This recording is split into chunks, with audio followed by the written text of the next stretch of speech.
जय हिंद, नमस्कार। आप देखना शुरू कर चुके हैं एसएस टॉक्स को। मेरा नाम अनूप नारायण सिंह है। बिहार में 2025 में विधानसभा का चुनाव है और हम अपने डिजिटल प्लेटफॉर्म पर आपको बता रहे हैं क्रम संख्या के हिसाब से बिहार के एक एक विधानसभा क्षेत्र का हाल। आज जिस विधानसभा क्षेत्र की चर्चा करेंगे, क्रम संख्या के हिसाब से क्रम संख्या 18, जिला पूर्वी चंपारण, विधानसभा मधुबन। मधुबन की चर्चा करें उससे पहले बता दें कि मधुबन में कुल मतदाताओं की संख्या 2,58,042। 2020 के विधानसभा चुनाव में मधुबन से जीते बीजेपी के राणा रणधीर सिंह और हराया उन्होंने आरजेडी के मदन प्रसाद को। इस विधानसभा क्षेत्र से 2020 में कुल 13 उम्मीदवारों ने किस्मत आजमाई, पर तीसरे पोजीशन पर नोटा ही आ पाया।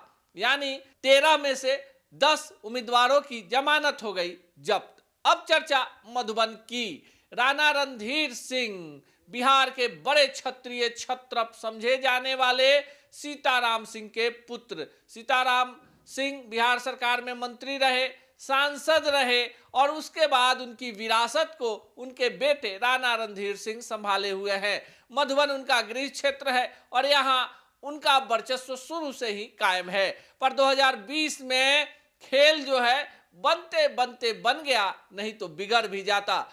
यहां से मधुबन से 2020 में राणा रणधीर सिंह बीजेपी के उम्मीदवार थे। उसके पहले भी राणा रणधीर सिंह ही इस सीट से चुनाव जीते थे और बिहार सरकार में राणा रणधीर सिंह को सहकारिता मंत्री भी बनाया गया था। राणा रणधीर सिंह को कुल वोट आए 73,189, जबकि उनके निकटतम प्रतिद्वंदी आरजेडी के मदन प्रसाद को आए 67,301 और तीसरे पोजीशन पर यहां नोटा रहा। 3,742 लोगों ने नोटा को पसंद किया। आपको हमने पहले भी बताया कि मधुबन विधानसभा क्षेत्र जो है यहाँ 2,58,042 कुल मतदाता है। 13 प्रत्याशियों ने किस्मत आजमाई थी, पर यहां पर 10 प्रत्याशियों की जमानत जब्त हो गई। राणा रणधीर सिंह एक बड़ा चेहरा है, तो 2025 में राणा रणधीर सिंह के टिकट कटने का सवाल ही नहीं उठता। यानी बीजेपी के मौजूदा विधायक और जीत का हैट्रिक बना चुके राणा रणधीर सिंह मधुबन से ही चुनाव लड़ेंगे।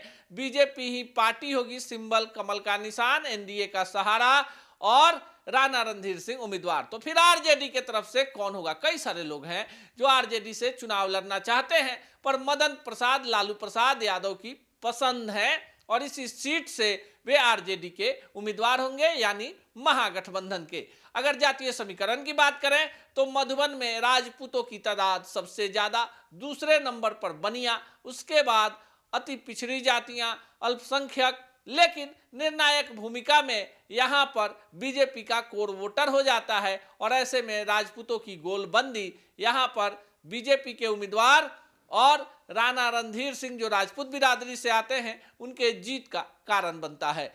2025 में राणा रणधीर सिंह के सामने फिर से मदन प्रसाद होंगे। सियासी समीकरण भी वही होगा, कमोबेश स्थिति भी वही होगी जो 2020 में होगी, पर फैसला क्या होगा ये तो मधुबन की जनता ही बता पाएगी।